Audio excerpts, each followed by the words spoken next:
So if you're extroverted, you're social and you're positive, but you're impulsive and you can tilt towards hedonism and you can't stand being alone. No matter where you land in the temperamental landscape, you're going to have your associated faults and temptations. You got a goal, and you'll see that as you progress towards the goal, there'll be obstacles that emerge, and some of them you don't want to confront. That's why it's useful to order your room. Chaotic room makes you anxious. Why? Too many pathways, man. People don't really repress the things they don't want to face, they just fail to unpack them. You want a horizon of ever-expanding possibility. We're built to walk uphill, and when you reach the pinnacle of the hill, you want to stop and appreciate the vision, but the next thing you want is a higher hill in the distance. Beware of unintended consequences. It's like, oh no, this thing will just do what I want it to do and nothing else. It's like, no, it turns out that not only is what we want from each other the real thing, but that's also the adventure of your life.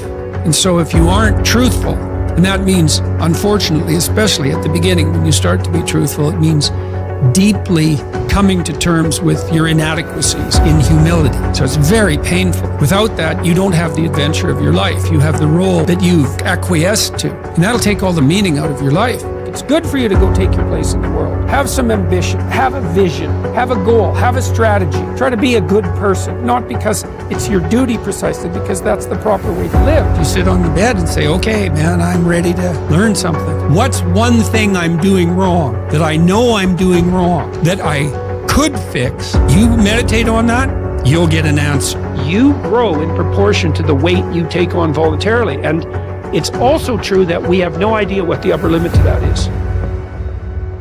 It's from the uphill climb that we derive our value.